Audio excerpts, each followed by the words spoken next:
सबसे क्रांतिकारी टेलीविजन पंडित प्रणय रॉय ने खोला। हाँ, उससे ज्यादा क्रांतिकारी चैनल पंडित रजत शर्मा ने खोला और क्रांतिकारी चैनल पंडित राजीव शुक्ला ने शुरू किया। अरे भाई, जब उन्होंने अपने लिए चीजें खड़ी की हैं, अपने लिए मीडिया घराने बनाए हैं, अपने लिए अखबार बनाए हैं, अपने लिए मीडिया हाउस खड़े किए, तो आपको शिकायत क्यों है कि आपकी बातें नहीं की जा रही? आप क्यों शिकायत करते हो? ये वही बात हो गई कि पड़ोसी के घर में खाना पका और आप शिकायत करने पहुंच गए, आप हमको खाना क्यों नहीं खिला रहे हो? खुशबू तो बड़ी अच्छी आती है। चूकें हुई है और चूकें हमारे लोगों से हुई, और वो चूकें इसलिए हुई है कि आप अपनी राजनीति में जब आगे बढ़े तो आप भूल गए कि आप करने क्या चले थे। आप भूलते चले गए कि जो चीजें लड़ाई को आगे बढ़ाने के लिए जरूरी थी वो आपने बेच दिया। आपने मीडिया घराने इसलिए नहीं खड़े किए क्योंकि आपको पता था आपको वहां सरेंडर करना है। आपने होशियारी के साथ इस देश में अखबार नहीं खड़े किए, आपने होशियारी के साथ संस्थान नहीं खड़े, आपने होशियारी के साथ इस देश में अपने पत्रकार नहीं बनाए, और बनाए तो उनको चिन्हित नहीं। यह भ्रम है कि त्रिशूल लहराकर और पीछे मान्यवर की तस्वीर लगाकर, बाबा साहब की तस्वीर लगाकर आप भ्रम पैदा करना चाहते हैं कि हम किसी सामाजिक न्याय की लड़ाई लड़ रहे हैं। तो ऐसे लोगों से होशियार रहना रे मेरे भाई, वो लोग तुमको ठग रहे हैं। इस देश को मंडी केवल उन लोगों ने नहीं बनाया है जो लोग हम पर राज करना चाहते थे, जो लोग हमारी चेतना के लुटेरे थे। इस देश को मंडी उन लोगों ने भी बनाया है जिन लोगों ने हमारे साथ खड़े होकर हमारे सपनों को आगे ले जाने की गारंटी दी थी। आज से 3 दिन पहले केवल इसी दिल्ली में, यहां से कोई 1.5 किलोमीटर दूर मेजर ध्यानचंद स्टेडियम में एक आयोजन हुआ, और शाम के वक्त बताते हैं कि अंदर 2.5 लाख लोग जमा हो गए थे, और मेजर ध्यानचंद स्टेडियम के फाटक बंद करने पड़े। वो लोग भी शायद कोई संविधान बचाने, कोई फैज के गीत गाने, कोई प्रतिरोध के गीत गाने के लिए जमा हुए थे। हजारों लोग गेट से वापस लौट गए। और जब मैंने इसके बारे में सुना, इसके 3 दिन पहले 4 दिन पहले एक और कार्यक्रम हुआ था एक टेलीविजन चैनल का उसी स्टेडियम में, फिर कोई गजल का प्रोग्राम था, फिर फाटक बंद करना पड़ा। और मुझे लगा कि इस देश में स्थिति बड़ी अच्छी है, लोग प्रतिरोध के लिए जमा होने लगे हैं, अपनी बात कहने लगे हैं। लेकिन जब मैं बाहर देखता हूं, लोगों से मिलता हूं, बातें करता हूं, तो समझ में यह आता है कि जो लोग प्रतिरोध के नाम पर इकट्ठे होते नजर आते हैं, दरअसल वो प्रतिरोध के लिए जमा नहीं होते, प्रतिरोध का नाटक करने के लिए जमा होते हैं। और इसलिए हमारे और आपके तरह के लोगों को जोरदार आवाज में कहना पड़ता है, चीखना पड़ता है, चिल्लाना पड़ता है कि जो चीजें इस देश के लिए जरूरी है, जो किताब इस मुल्क के लिए जरूरी है, जो लोग इस देश के लिए जरूरी है, अगर उन्हीं को नहीं बचाओगे तो ये मेले ठेले वीरान हो जाएंगे आपके। इसलिए हमको एक तमाशबीनों के देश में तब्दील होने से बचना चाहिए। हम सोचने समझने वाले लोग हैं, हम बात करने वाले लोग हैं, हम किताबें लिखने वाले लोग हैं, हम किताबें पढ़ने वाले लोग हैं। और इस देश के हुक्मरानों को सबसे ज्यादा डर लगता है पढ़ने वाले लोगों से, लिखने वाले लोगों से, सोचने वाले लोगों से, बात करने वाले लोगों से। और इसीलिए इस देश के पढ़ने वाले लोगों को, इस देश के लिखने वाले लोगों को, इस देश के सोचने वाले लोगों को जेलों में डालने की तैयारी है। क्या कोई गुंडा लफंगा जेल में डाल रहा है? क्या कोई ऐसा आदमी जेल जा रहा है जिससे इस मुल्क के चैनो अमन को खतरा है? नहीं साहब, इस देश में जेल में डाले जा रहे कौन लोग? विश्वविद्यालयों में पढ़ाने वाले लोग, विश्वविद्यालयों में पढ़ने वाले लोग, किताबें लिखने वाले लोग, भाषण देने वाले लोग, विचार करने वाले लोग। क्योंकि आपको पता है कि यह सोच एक दिन आपकी सत्ता को गाड़ कर फेंक देगी, इसलिए आप हर बात करने वाले आदमी को जेल में डाल देना चाहते हैं। लेकिन अगर आप सोचते हैं कि आप हमारी तरह के लोगों को, इधर बैठे लोगों की तरह के लोगों को, आपकी तरह के लोगों को जेलों में डाल देंगे, जेलों को भर देंगे, तो बातचीत करने वाले लोग खत्म हो जाएंगे, किताबें पढ़ने लिखने बोलने भाषण देने वाले लोग खत्म हो जाएंगे। ये होने वाला नहीं है, ये होने वाला नहीं है। आप उम्र तय कीजिए अपनी सत्ता की, आप उम्र तय करिए अपनी नाफरमानियों की, और आप सोचिए कि आने वाले दिनों में इस देश के छात्र, इस देश के नौजवान, इस देश के शिक्षक, इस देश के किसान, इस देश के अल्पसंख्यक, इस देश का पसमानदा, इस देश की औरतें, इस देश के दबे कुचले लोग जब एक साथ खड़े होंगे तो आपकी हालत क्या होगी। आप टेलीविजन चैनलों की बात करते हैं, मैं हमेशा यह बात करता हूं, और यह बात मुझे लगता है कि मैं तब तक करता रहूंगा जब तक कि स्थितियां बेहतर नहीं होती। ये कैमरे किसके कैमरे हैं? ये लोग कौन लोग हैं? इनको यहां क्यों आना पड़ा है? ये लोग क्यों खड़े हैं?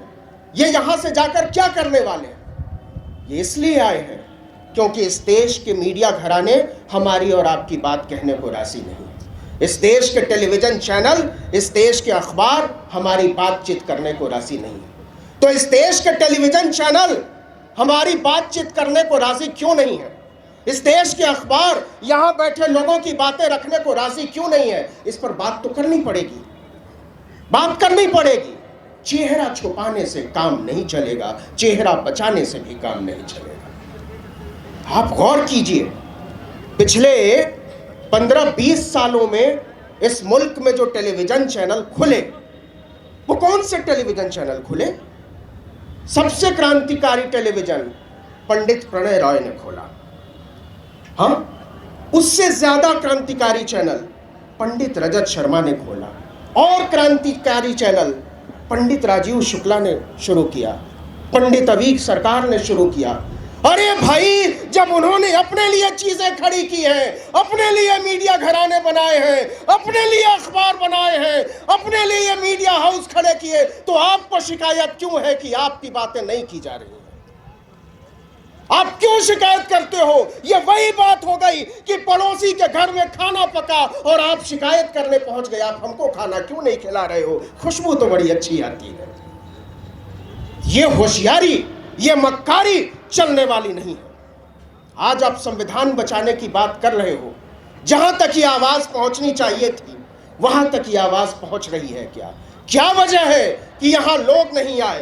क्या वजह है कि हमारी बातें उतने लोगों तक नहीं पहुंचती जितने लोगों तक वाकई पहुंचनी चाहिए? मैं ये मानने को राजी नहीं हूं कि इस देश में संविधान के तरफदार कम है। मैं ये मानने को राजी नहीं हूं कि इस देश में लोकतंत्र के तरफदार कम है। मैं ये मानने को राजी नहीं हूं कि इस देश में चैन व अमन के तरफदार कम है, भाईचारे एक ज़ेहती के तरफदार कम है। चूकें हुई है, और चूकें हमारे लोगों से हुई है, और वह चूकें इसलिए हुई है कि आप अपनी राजनीति में जब आगे बढ़े तो आप भूल गए कि आप करने क्या चले थे। आप भूलते चले गए कि जो चीजें लड़ाई को आगे बढ़ाने के लिए जरूरी थी वो आपने बेच दिया। आपने मीडिया घराने इसलिए नहीं खड़े किए क्योंकि आपको पता था आपको वहां सरेंडर करना है। आपने होशियारी के साथ इस देश में अखबार नहीं खड़े किए, आपने होशियारी के साथ संस्थान नहीं खड़े, आपने होशियारी के साथ इस देश में अपने पत्रकार नहीं बनाए, और बनाए तो उनको चिन्हित नहीं किया। यह सोचने की जरूरत है। आगे अब सोशल मीडिया पर आते हैं कि सोशल मीडिया एक ताकत के तौर पर उभरा, बातें बढ़ने लगी। आपको क्या लगता है यह मॉडल चलने वाला है? फिर से यह बहुत भावुकता की बात होगी कि आप कहें कि हम YouTube के जरिए लाखों लाखों लोगों तक पहुंच रहे हैं, फेसबुक के जरिए, इंस्टाग्राम के जरिए, ट्विटर के जरिए अपनी बातें कर रहे हैं, लेकिन आप में से एक भी आदमी यह गारंटी दे सकता है कि कल को ये बातें चलती रहेंगी? आप में से एक भी आदमी यह गारंटी देता है कि YouTube ऐसे ही चलता रहेगा, फेसबुक ऐसे ही चलता रहेगा, ट्विटर हमारी बात ऐसे ही पहुंचाता रहेगा? नहीं साहब, जंग जारी है, और जंग हमारी सोच के खिलाफ, जंग हमारी वैचारिकी के खिलाफ, जंग हमारी चेतना के खिलाफ। ये यूट्यूब, ये इंस्टाग्राम, ये ट्विटर, ये किन लोगों की मुट्ठी में है और ये लोग किसके लिए काम करते हैं, किसके खिलाफ काम करते हैं? आज मैं लिखकर गारंटी देने को राजी हूं कि आप में से जितने लोग ये सोच रहे हैं कि ये लड़ाई यूं ही चलती रहेगी, मुफ्त के प्लेटफॉर्म के जरिए हम ऐसे ही क्रांतियां चलते रहेंगे, करते रहेंगे, ये होने वाला नहीं है। क्योंकि ये कुंडलियां उन्हीं लोगों के हाथों में है जो हमारे और आपके खिलाफ काम करते हैं। आज आप कहते हैं नेशनल दस्तक, आज आप कहते हो आर्टिकल 19, लक्ष्मण यादव यहाँ बैठे हुए हैं, रतन लाल सामने बैठे हुए। अरे भाई, हम 5 लाख, 10 लाख, 20 लाख लोगों के लिए मारामारी करते हैं, आप बहुजन राजनीति की बात कर रहे हैं, वैचारिकी की बात कर रहे हैं। अगर वाकई इस देश में संविधान बचाने के लिए लोग बहुत जागरूक हो चुके हैं, अगर लोकतंत्र बचाने के लिए लोग जागरूक हो चुके हैं, तो सबसे बड़ा बहुजन प्लेटफॉर्म 50 लाख सब्सक्राइबर्स का क्यों है?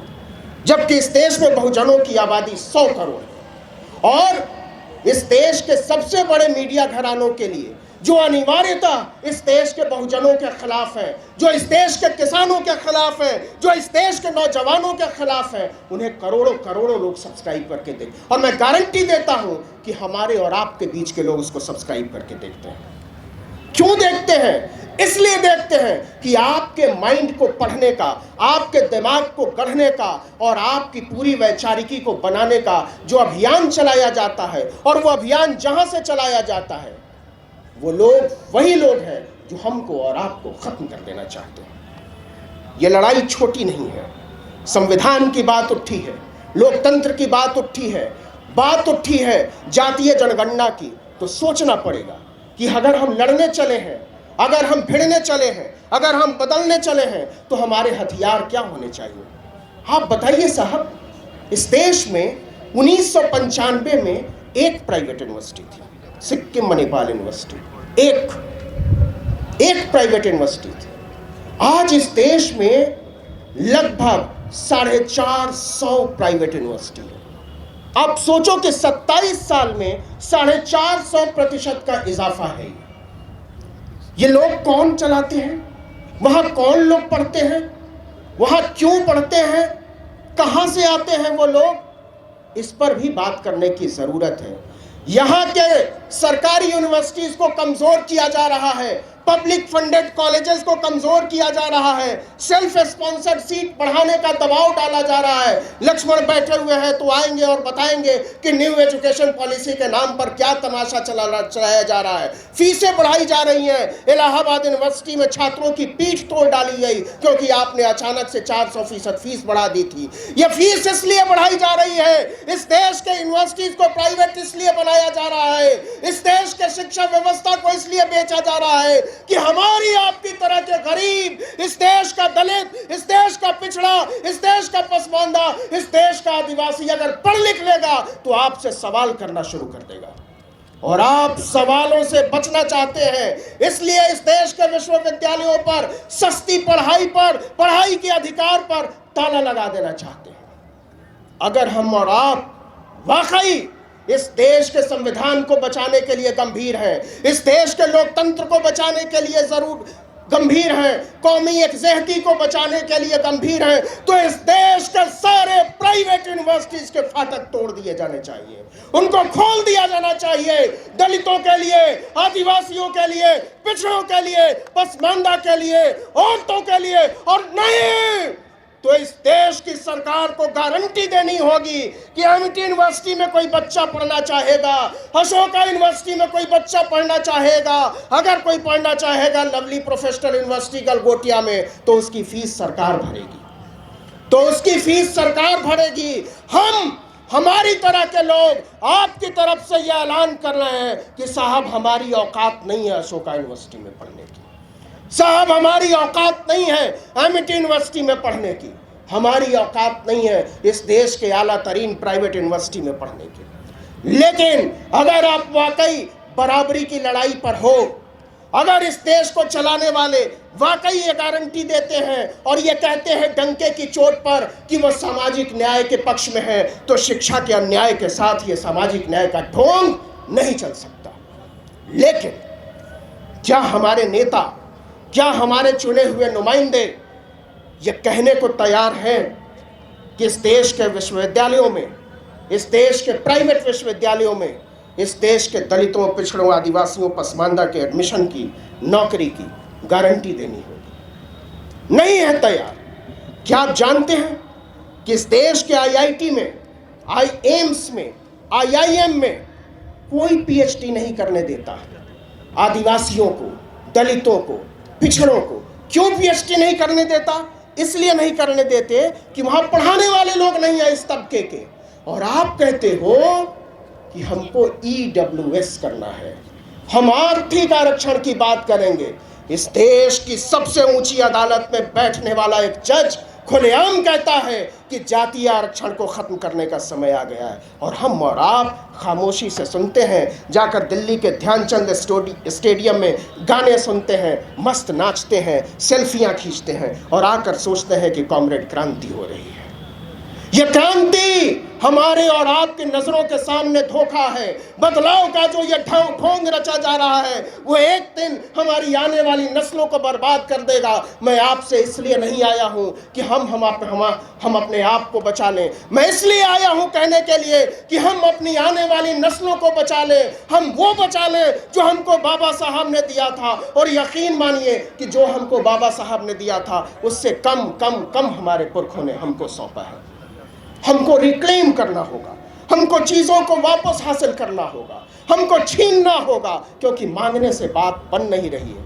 हमको यहाँ से, ऐसे समारोहों से और ऐसे तमाम आयोजनों से ये बात, ये संदेश भेजना होगा अपनी आने वाली नस्लों को कि जो चीज़ें हमको हमारे पुरखों से मिली है, हमको हमारे विरसे में मिली है, उससे ज़्यादा, उससे बहुत ज़्यादा हम अपने आने वाली नस्लों को सौंप के जाएंगे। ये बात सिर्फ राजनीति की नहीं है मेरे दोस्त, ये बात सिर्फ वैचारिकी की नहीं है, ये बात सिर्फ हक व हुकूक की नहीं है, ये बात हमारी भावनाओं की है, ये बात प्यार की है, ये बात सम्मान की है, ये बात इज्जत की है, ये बात हमारे और आपके सपनों की है, जिसको नीलाम करने के लिए हमारे और आपके सपनों को मंडी में खड़ा कर दिया जाए। इस मुल्क को मंडी में तब्दील किया जा रहा है। इस मुल्क की रेलें नहीं बेची जा रही हैं, इस देश के दलितों, पिछड़ों, आदिवासियों के सपने बेचे जा रहे हैं। इस देश के हवाई अड्डे और हवाई जहाज नहीं बेचे गए, हमसे और आपसे हमारा हक छीना गया है। इस देश की सड़कें नहीं बेची गई हैं, हमसे और हमारा आपका हक छीना गया है। और अभी भी अगर हम और आप ये समझने को, सुनने को राजी नहीं है तो देर पहले हो चुकी है और देर हो जाएगी। मैं ये बात पूरी ताकत से कहना चाहता हूँ और बार बार कहना चाहता हूं कि पीछे देखना छोड़ना होगा।